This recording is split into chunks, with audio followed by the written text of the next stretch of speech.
April 15th, 1986, tax day. And what a tax day it was. I was up in the attic part of this flat I used to rent. I used to go up the stairs and sleep up there and everything. And I heard this tromping up the stairs. Who could that be?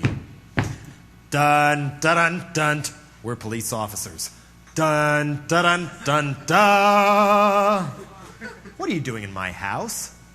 Dun da da dun da dun da da. You are under suspicion of trafficking in harmful matter. Harmful matter? What's that? Can you imagine any matter more harmful than finding a cop in your bedroom? And then going on down the stairs into the main part of the place and finding it's not just one cop, not just two cops, not just three cops, not just four, not just five. 9 cops were busy tearing my whole flat to pieces. I felt like it was a DEA drug raid or something, or like I'd walked into one of them William Casey-inspired made-for-TV movies about how the KGB comes in and ransacks Sakharov's apartment and throws his stuff all over the place and runs off with his private mail. Well, there were 2 cops going through my address and phone book page by page, comparing names. I mean, if any of you ever sent me anything and I put you in my book, smile, you're on candid camera now. Since it wasn't just San Francisco cops who were tearing my house to pieces, 3 of the 9 cops were from Los Angeles. I mean, I don't think I have to tell you, they're one of the most violent police forces in America, if not the world. And I was asking, well, what is this harmful matter? Come on, what is this? If you kept me under surveillance half as good as I know you can, you'll know there ain't no drugs in my place. And you'll know there ain't no guns or Uzis under the bed, contrary to Governor George Deukmejian's report about how punk is a gang phenomenon. Anyway, so I find out that what it takes 9 cops to tear my whole house apart to find the booty, the harmful matter, is a record album. Frankenchrist by my old band Dead Kennedys.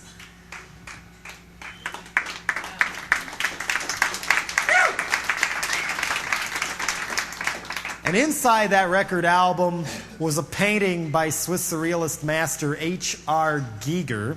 Anybody here not know who Giger is? The guy who won the Oscar for designing the set to Alien and designed the monsters. And he's better known in Europe than he is here. He's primarily a gallery artist, but he's designed album covers for Emerson, Lake and Palmer, the Brain Salad Surgery cover, Cuckoo by Deborah Harry. He's done one for Magma, done one for Celtic Frost. I mean, he's a recognized master, but they really wanted his ass. I mean, one of the LA guys was going, "Where's the guy who did this painting? Where is he? Where is he?" He's in Switzerland. I mean, I was scared for my life. I go into the kitchen wondering what's going on, and there's the other LA Vice guy pawing through these promotional copies of the records, some of the records he'd released on Alternative Tentacles. Finds one by the Butthole Surfers. Are you involved with them, too? This was interesting. This was scary. I mean, a 45-year-old LA Vice Squad narc who knew who the Butthole Surfers were. I mean, I don't think it would be because he had hip kids or something. I'm sure Back in Control could take care of that. Or could it be some of these cops have been stalking our whole underground scene for a long, long time?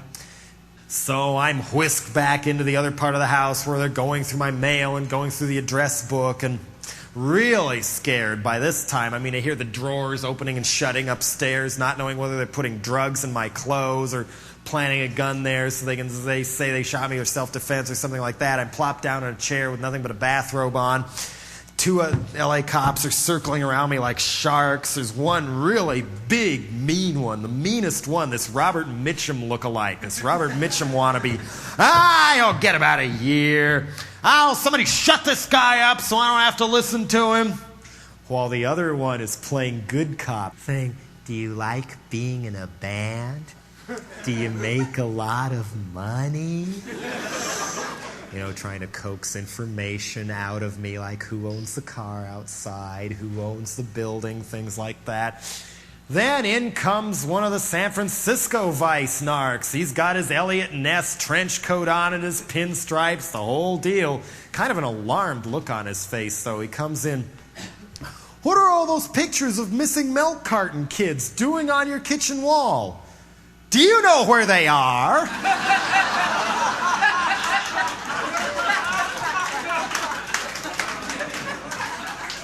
I felt like saying, yeah, I'm John Wayne Gacy, and they're all buried downstairs. So finally, after 2.5 hours of this nonstop terror, and believe me, having that many cops just swarming around you, just waiting for any excuse to pound you or blow your way, it's a subtle form of rape, and boy, do they know it. After about 2.5 hours, they finally, between the 9 of them, they had what they wanted. 3 copies of the Frankenchrist album, 3 extra Giger posters, my private mail, and business ledgers, which they took and then didn't send back later, not even Xeroxes as required by law. And by that time, they'd also raided the Alternative Tentacles and Mordam Records, a little warehouse office space we had, and a couple of the cops were holding up DOA t-shirts showing themselves off, and one of them found the 4x6 chrome slide of the Giger painting we'd gotten from his agent in Switzerland. All right, we got it. This is the smoking gun. We've got it. We've got him now. Ah, ha, ha, ha. Forgot to take it with them.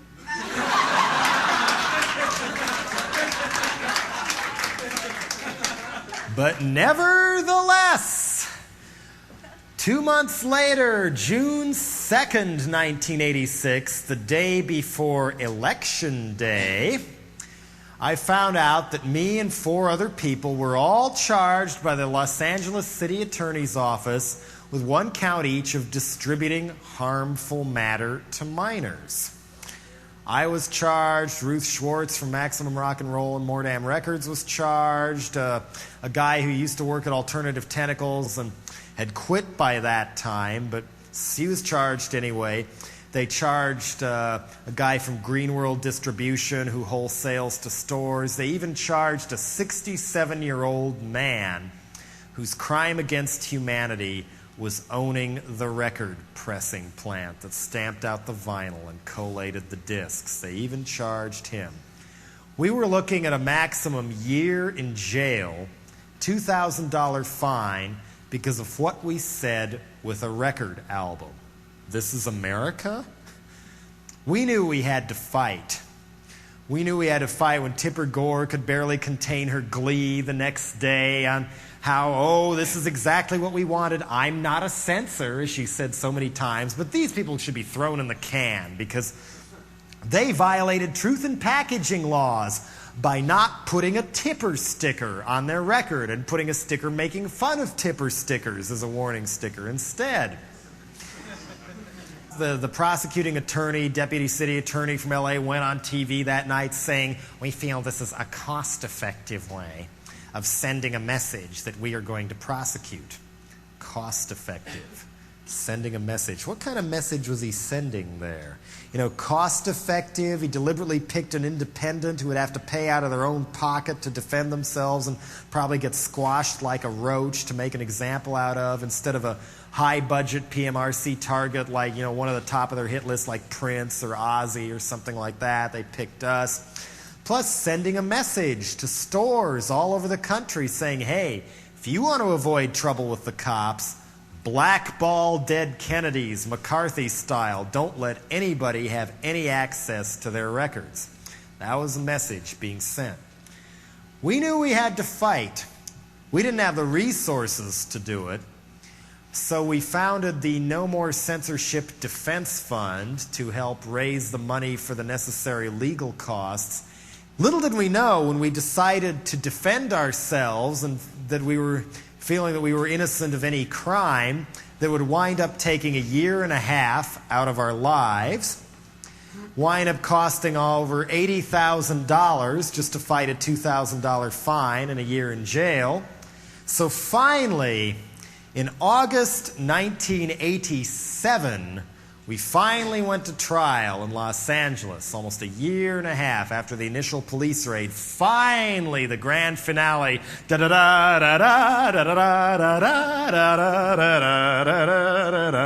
Right kitty corner across the street from that courthouse where they have all the low-angle camera shots of on Perry Mason singling. Yes, the trial, where Perry just tears the prosecutor to shreds and all the witnesses reveal themselves to be backbiting snakes towards each other.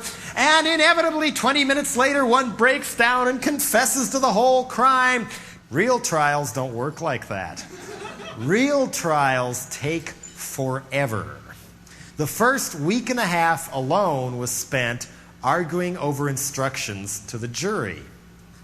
We had to sit in court watching people argue over a record album for 3 whole weeks. I mean, 3 weeks in Los Angeles is cruel and unusual enough punishment for anybody, if you ask me. So now let's meet the cast of characters. For the prosecution, New Right warrior Michael Guarino, who had said at one point that the First Amendment was a loophole. Who's an open admirer of Ed Meese. One reporter told me he told her that this was different from the prosecution of William Burroughs over Naked Lunch because Burroughs was a respected author crying out against a repressive society. But now that society is no longer repressive, the Frankenchrist album is obscene. Another writer told me towards the end of the trial, this was the real shock, that Guarino's favorite recording artist was Patti Smith. And that if she had put the same Giger painting in with one of her records, it would not be obscene because Patti Smith was a gifted poet, but Dead Kennedys had no talent. He wasn't some farty old Jesse Helms type of guy either. This is the scariest part about these people is they're so young. They're going to be with us as long as we live. They'll have the power to put us away in nursing homes later. I mean, Guarino was like late 30s, early 40s, I would say, with blow-dried beetle hair and polyester suits and kind of these ghost shades like you might find on the walls of the Phoenix airport or something. Salmon pink ties, loafers. Weirdest thing about him was his sideburns. The way they kept changing color. First hearing, one judge, they're brown with a few flecks of gray. Next hearing, another judge, suddenly they've turned white. Next hearing, another judge for the trial, brown with flecks of gray again. Very interesting. My lawyer's name was Phil Schneerson. He was a noted criminal attorney in the San Francisco Bay Area who'd made a fairly lucrative living over the years doing criminal law, but felt that he could do this one for expenses and, as he put it, give something back to the profession. And he was real sick of people picking on the First Amendment and wanted to do something about it since he was in that position. I mean, later on, if you decide when you get real career conscious you want to make a lot of money and have the garage and the 2.3 children, at least try to remember this, that you can make a comfortable living and devote some time to the public interest as well. So that was what Phil was doing. And each of the 5 defendants had to have their own separate criminal lawyer, because under American legal etiquette, you can't have one lawyer defending 2 people who each say the other did it. Wouldn't work that way. Plus, we had a 6th lawyer from the American Civil Liberties Union who was playing watchdog, watching for constitutional issues to be raised on an appeal later if we got convicted.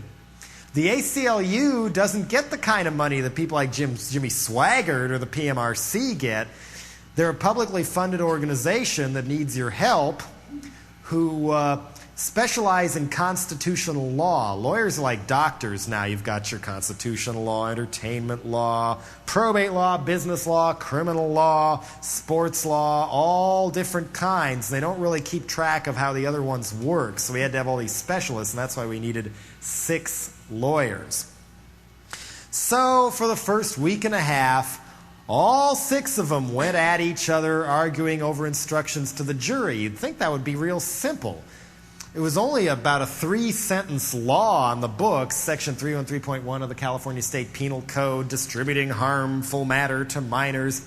Matter is determined to be harmful if it is deemed obscene as to minors by the average adult Californian using contemporary community standards.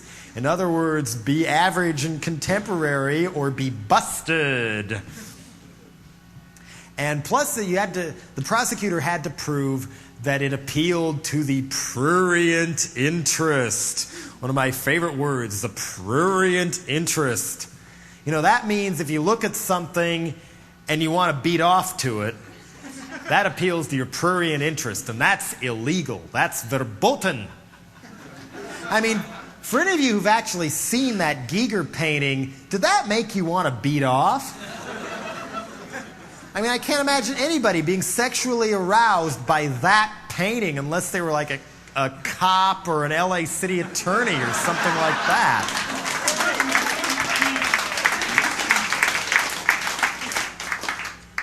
That Giger painting will sure get you if you look at it. I mean, it's not a pretty picture. That's what I like in art sometimes. Something inspires you to think, even if it's not something you necessarily like to look at or hear, something like that. I mean, to me, that's not an exploitation picture. It's an anti-exploitation picture because it's so gross. To me, there it was. Consumer culture on parade. A society, America, bent on screwing each other in more ways than one. That, to me, was also what the Frankenchrist album was saying in the words. So after about a week and a half of arguing over the jury instructions, the Puri jury wound up receiving about 60 pages of instructions on what an average adult Californian was and what contemporary community standards were and what the prurient interest meant. But it was worth it to argue over every and or and but and get real nitpicky in all the language and all those pages, because as a result, we got them tightened up enough that they had to drop charges against the 67-year-old man who ran the record pressing plant. Although by that time, for whatever reasons, his health had deteriorated to the point where he was physically unable to attend the trial. A day later, charges were also dropped against Steve Boudreau of Green World Distribution, the wholesaler who sold the record to the store. A lot of good that's going to do him now that Green World has gone bankrupt. So then it was time to argue over admissibility of evidence. And finally, the entertainment had begun. Does anybody have a pen I can borrow? Anybody have a pen? No, don't throw 20 at me. One will do.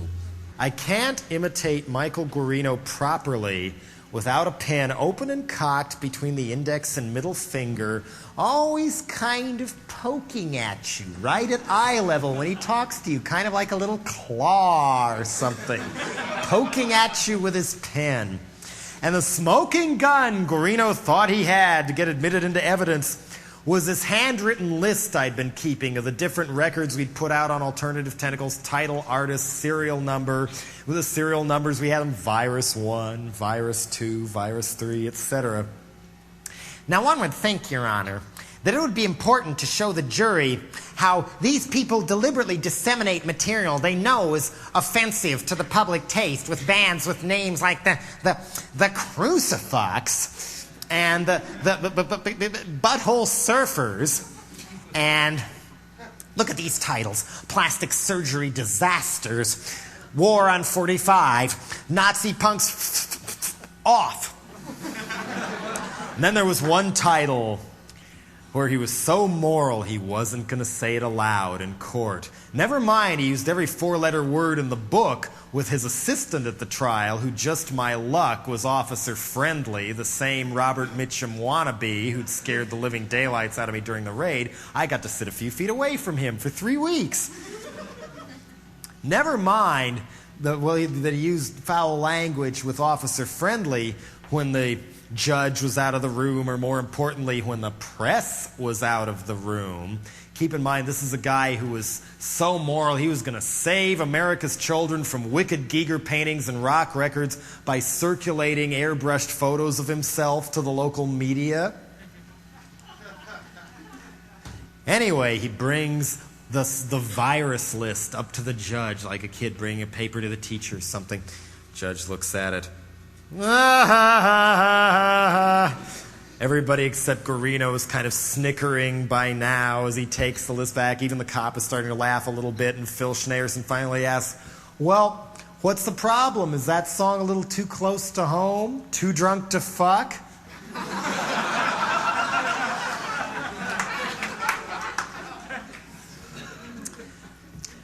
Well, finally, we got enough evidence thrown out that charges were dropped against Ruth Schwartz of Maximum Rock and Roll and Mordam Records, the sub-distributor who sold the record to Greenworld. But the judge had proven alarmingly tight-wadded toward letting us use any kind of evidence in court that could show this was a politically motivated trial and that there were outside forces at work here. We couldn't use any of the statements Tipper Gore had made about us or any of the TV preachers had said about us being devil worshippers, or we couldn't use the fact that the LA City Attorney's press release that came out the day before Election Day described the Giger poster and its objections almost word for word the same way Susan Baker of the PMRC had described it to Variety magazine a couple months earlier. And we couldn't even use the pattern of LAPD harassment against dead Kennedys when we tried to play live in the Los Angeles area. I mean, was anybody at the Wilmington show? I mean, a show in Wilmington, which theoretically would be outside the Los Angeles police's jurisdiction, there they were anyway, with helicopters, tear gas, beating the living daylights out of a lot of the people who went to the show, who had to run out all one exit where they had to run a gauntlet of cops all swinging nightsticks at their heads. We thought our drummer's shoulder was broken after the gig, but it was just a carefully planted socket bruise. Cops in riot gear were seen running up and down the streets, smashing in windshields to cars and the windows to small businesses. They claim they all rushed down after getting a phoned-in complaint, yet Ray, our old guitar player, knew a woman who worked in a local hospital there who had told him that an LAPD official had been there at 4:30 in the afternoon saying, you better have some extra people in your emergency ward tonight, there's going to be some casualties. We couldn't bring any of this into court. Then, finally, they bring in a prospective jury. If anybody's been called to jury duty, you know how excruciatingly boring this can be, where they'll bring in like a group of 25 people, or in our case, 50 prospective jurors, draw 12 names out of a lottery, put them in the jury box, 2 more in the alternate jurors' chairs in case one juror gets sick, they have one of the alternates step in, and they start asking them all kinds of questions. Are you married? How many kids do you have? Where do you live? Have your kids had any run-ins with the police? Or what do you think about this? What do you think about that? Goes on forever, asking them more and more questions, trying to figure out whether they're going to show any bias for or against the prosecution or defense. And you know how they say they want you tried by a random selection of your peers? Well, we got a pretty widespread selection of our peers. The first 2 people actually knew a bit about music, a bit about punk rock even. Well, they'd both heard of Dead Kennedys. One of them, I think, had seen Black Flag and even mentioned the Germs. On the other hand, a couple chairs down, there was an older woman. Phil Schneerson was questioning her. Well, do you ever listen to any music? Well, I play the organ, but not in church. Uh-oh. Didn't get any better. Down in juror number 7's chair, in a gray suit, was an egg. With another egg on top for a head and a disproportionately little mouth with this mustache wrapped around it for an overall effect like a parrotfish. He sort of cocked his head to one side and, I have an art background. I know a bit about art. I ran a playhouse in Detroit, directed plays, I've acted. Things are looking up now that I've moved to Los Angeles. I've been in a 7-Eleven commercial. But I turn the radio off whenever that song, I Want Your Sex by George Michael comes on. I don't want my daughter to hear that. And I'm going, oh no. An articulate guy with an art background who's conservative as hell. Oh boy. Then it was our turn to question the jurors, and I was going, okay, go after that one. Go after the church lady. Go after that 75-year-old man who still works for Lockheed. He must be crazy. Go after them. Go after them. So instead, what do? They go after the punk rock people. Grilling them with all these questions, and all these things start getting let out of the bag that I wasn't sure I wanted the rest of the prospective jurors to hear, like, juror number 2, what does punk mean to you? Anarchy. Gee, thanks. Phil was unfazed. What does anarchy mean to you? Well, it means concerned young people who want to do something about our apathetic society. Okay, now I understand. Now I know where they're grilling the punk rock people. The judge never would have let us get that out of a witness on a witness stand. It wasn't admissible as evidence. But you could sure as hell ask a prospective juror things like, have you ever heard of the PMRC? What do you think of the Meese Commission report? Has your church ever held any discussions or seminars on censorship? We even had one gift from above plopped into the second alternate juror's chair. He didn't even make it past the judge's questions, but boy was he helpful. Judge asked him, well, is there any reason you can't serve as an impartial member of this jury? Yeah, all cops are liars.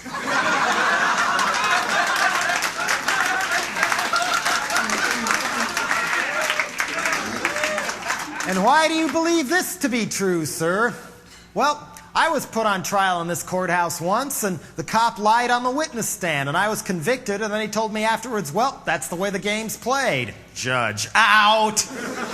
But all the rest of the prospective jurors heard that. So then it was time to start getting rid of the jurors. The prosecutor will kick one off, we'll kick one off. Nobody has to cite a reason. They just kick out the ones that they don't want on the jury. And then every time somebody new gets drawn out and plopped in one of the jurors' chairs and asked all those questions, it can go on for weeks. And so the prosecutor is supposed to go first, and Guarino says, prosecution's satisfied with the jury. What? I don't get it. Okay, guys, never mind. I don't understand why they're doing that. Kick off the church lady. Kick off 7-Eleven. Kick off that one. She gives me the creeps, man. Get rid of them all, man. They all give me the creeps. They're saying, no, don't you understand what he's doing? He's trying to pass every time he can, so we use our allotment of 10 jurors we can kick off before he does, so he can put anybody he wants on at the end. But we can solve that. Okay, defense is satisfied with the jury too. Ha-ha. So the mixed bag was in the jury box, and finally, after over 2.5 weeks, it was time to call the first witness. The one Guarino so melodramatically referred to as the victim, the little girl. And she didn't look like a little girl to me. She was 16, looked maybe 19. She got up and sat in kind of a pantyhurst monotone, talking about how she'd bought the record at a chain store, the warehouse store in the Northridge shopping mall, and brought it home. And then her mom testified how for some reason they opened their little brother's Christmas present before Christmas, and for some reason reached in and went straight for the Giger poster. And then for some reason, instead of taking it back from the store and getting another record, they sent it to the state attorney general's office, who then sent it back to the LA City Attorney's Office. Merry Christmas! Have you noticed there's a missing link in the chain here? They didn't charge the record store. I mean, Guarino justified this to the press, saying, well, they were cooperative and took Dead Kennedys off the shelves. Remember sending a message? You remember Joe McCarthy and people like that sending a message? Well, it looks like the record store took that message pretty well. They were part of the Warehouse chain, the largest retail chain in California. They didn't just ban Frankenchrist from the one store in the Northridge shopping mall. They banned every record we've ever made from all their stores permanently. Anyway, we also discovered something else interesting, that our case was only one of about half a dozen designed to bend the law. kind of like Robert Bork style, bend the law so that anybody, anywhere in the distribution chain, could be prosecuted for obscenity to the full extent of the law. Up until now, the Supreme Court has only upheld hands-on distributors, the people at the cash register who sell Hustler to a 17-year-old, or somebody in a southern town who shows a blue movie or something like that. They can get convicted, but the way they want to set it up now, anybody who gets within sniffing distance can get convicted. There's even one case still pending, I believe, against a movie called Backside to the Future that the LA District Attorney, Ira Reiner, is prosecuting, where they've charged all the actors, all the actresses, the director, the producer, a modeling agent, and even a guy who only loaned out his house for one day of the whole shooting schedule to be used as a set. They're all charged under a felony obscenity statute, which means if any of them are convicted, it's a mandatory 3-year sentence in the California State Pen. And if any of them get convicted, how easy is it going to be to assemble a crew to make a movie that might be controversial years later? If somebody runs out and gets coffee for the director, might get busted and put away for 3 years. How can I go into a recording studio and make another music album if they're all afraid to work with me because they might get busted? This is what the Democrats and the LA City Attorney and District Attorney's offices have in mind for the rest of us. And just my luck, next up on the witness stand was guess who? Dun-da-da, dun-da-dun-da-da. Yep, Officer Friendly, the Robert Mitchum wannabe, my favorite policeman. How many police officers were present during the raid on Biafra's home and the Alternative Tentacles warehouse space? Just me and my partner. Yeah. And if you ask me, that seemed to me about the closest thing to an accurate statement he made all afternoon. He tried to paint this picture whereby I'd welcomed them into the house even though they busted the window by the front door and let themselves in. And how I was saying, oh, ha, ha, ha, oh yeah, it must be that Giger poster you're here for. Oh, I knew how obscene that was. It's so wicked and corrupts little kids. Big joke, right? Ha, ha, ha, ha, ha. Yeah, right. I mean, that broke my heart. That didn't just make me mad, that broke my heart. I mean, as you might guess, I have kind of a cynical view of the way our world is run. But to see an officer of the law, an officer of the public trust, sit there and lie on a witness stand for 2.5 hours, that broke my heart. Next day, it was time to present our defense.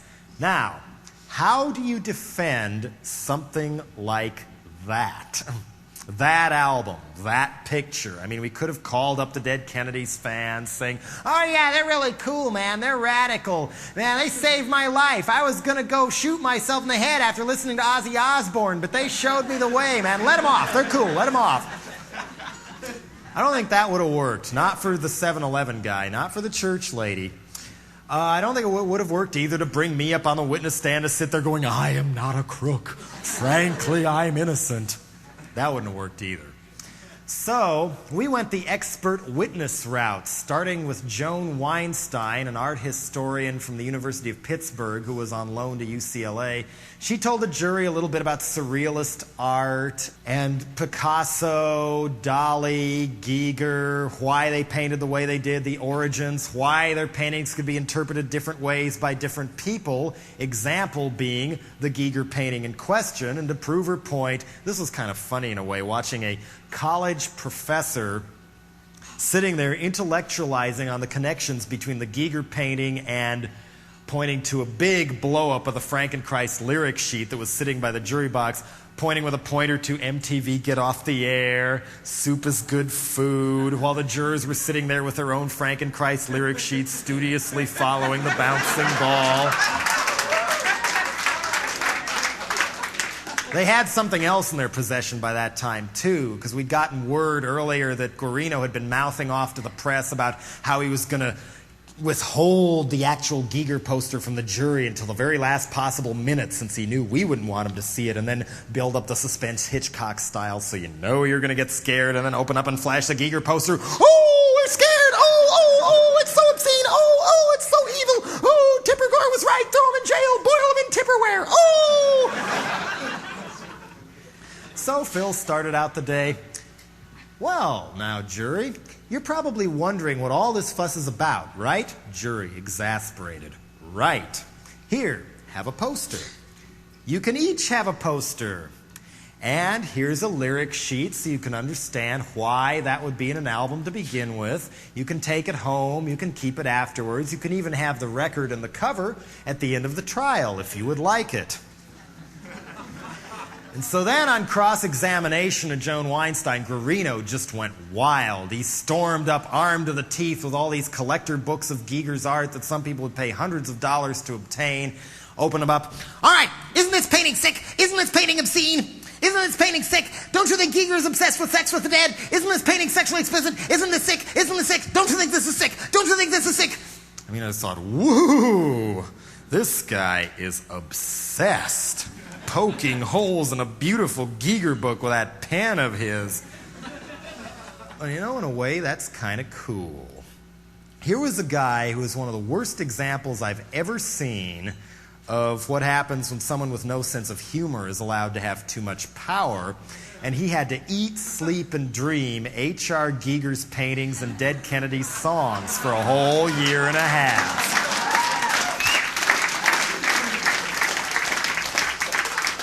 Next witness didn't fare much better. Next up was Greil Marcus, the rock writer and historian.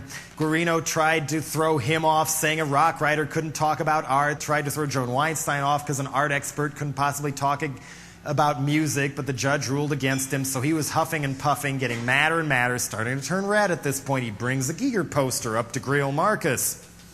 He'd been playing this game with Greil where he was saying things like, all right, if you say blah, blah, blah, blah, blah, doesn't that mean blah, blah, blah, blah, blah? No, I didn't even say that. I said blah, blah, blah, blah, blah, blah, blah. Greil Marcus was cool as a cucumber. He'd been in that hot seat before. So finally, Guarino shoves the Giger poster in his face. All right, don't you think this poster is 100% sexually explicit? No. All right, then. You go over this poster inch by inch, and you tell me what percentage is sexually explicit and what percentage is not sexually explicit. We'd had enough. We were all ready to go, objection, Your Honor. We'd been holding our tongue about the objections because we didn't want the jury to think we were trying to hide something or that we were too whiny, or we wanted them to see as much of the Guarino we knew as possible, but that one we couldn't let go. And finally, Gary Mandenack reaches around, and he was Ruth Schwartz's attorney who stayed on to help Phil with my defense that Phil, don't object yet, don't object yet. Look at the jury box, look at the church lady, look at the church lady.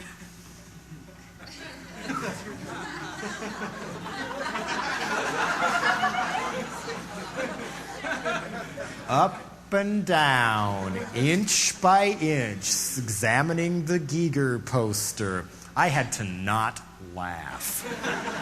Through this whole trial, I had to sit there as a generic defendant in a suit and a tie and a little preppy hairdo, trying to look as innocent as possible, not show any emotion which might give me away to the jury. They were perpendicular to me, so I couldn't really watch them very much without leering at them and coming off like Theodore Bundy or something, which didn't want that to happen. I didn't want them to see the sweat start forming in my suit jacket itself when they first got their Giger posters. They opened them up and I'm going, oh no, here goes. And they were looking at it, oh, this is pretty surreal. This is pretty oh, we have it upside down. Next witness was Dennis Erickson, the publisher of BAM magazine. Guarino tore his head off too, brings up the Giger poster again. All right, if this is not 10 erect penises going into 10 rotting vaginal cavities, then what is it? I don't know. To me, it just looks like a bunch of big balls of mud. And on that note, testimony ended for the day. Next day, we were supposed to have more expert witnesses, but we figured the jury had tired of expert witnesses by now. Plus, we had a little surprise. Guarino was ready to rip apart more expert witnesses and hopefully get a chance at me. He had a bigger fanzine collection with interviews of me in it than probably I've ever seen anywhere. So Phil stands up, defense rests. What? Jello's not going to testify? What? He had 10 minutes to prepare his closing argument. So instead, a temper tantrum was in order again. This time he stormed around the room. Giger is a Richard Ramirez of art. You know, the Night Stalker murderer. And these people should be seen in the same light. Don't be fooled by the fact that Mr. Jello Biafra appears to be nicely dressed, or smiling Banana over here. And don't be fooled by the fact that their lawyers appear to be friendlier than I am. Finally, he couldn't restrain himself. He had to do it anyway. He whips out the Giger poster and flails it around the courtroom for all to see, thus exposing its contents to at least 15 minors in the courtroom gallery. Jury went off to deliberate for the rest of that day after we gave them a quick reminder about what the U.S. Constitution was intended for in the first place, and then next day they came back to deliberate some more. There is something even more boring and long-winded than being called to jury duty or how long his talk has become, and that is waiting for the jury to come back with a verdict. You can't leave. I tried to do that, and the bailiff stopped me. Just my luck, his name was Kennedy. There's nothing going on in court. The judge may be in her chambers or something, so we just had to wait and wait and wait. But I wanted a long wait and away. Phil had told me that after about 2.5 hours, if a jury comes back that quick, it's usually curtains for the defense. But after 4 hours or so, maybe somebody in there is fighting for some principles. 4 hours, 6 hours, 8 hours later, no jury. Finally, a note comes back from the jury room. What is it? What is it? What is it?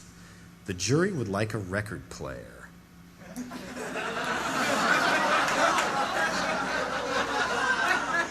Oh no. Oh no. What have I done? I knew this was going to hang me in the end. Why did I crank the guitars that loud in the mix?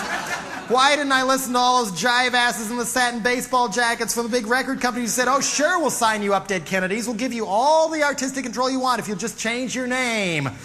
Why didn't I listen to reason? Sure enough, an hour and a half later, out they came, and they didn't look too happy. You could almost see the smoke coming out of their ears. And the judge asked them, well, have you made any progress? It's been over a day now. They could only agree on about one thing, that they were hopelessly deadlocked 7-5 in favor of acquittal. But that doesn't get you off the hook in an American criminal trial. The jury has to agree unanimously, guilty or not guilty. But if they get deadlocked like that, it's called a hung jury, where a judge declares a mistrial, and the prosecutor can refile and drag you through the whole thing all over again. Guarino, of course, filed a motion for a new trial. He could hardly wait. But thankfully, Judge Susan Isaacoff said, well, we've seen enough experimenting with the law in this courtroom for this trial. Charges dropped, case dismissed.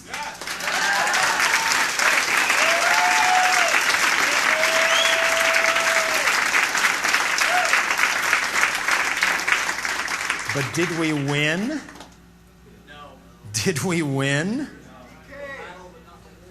Well, yes, battle but not the war. The war is getting worse by the day. Watch for what the religious right tries to do to your schools. Watch for them trying to shut down cool record stores or cool college radio stations. And as Frank Zappa puts it, don't let them govern by telling people what they don't like. Go out and tell them what you do like. Support these people. At the very least, why give the PMRC sponsors your money? There's more I'd go into, but we're out of time. Thanks for coming. Thanks to Bogarts for letting us go this long. Pleasant dreams.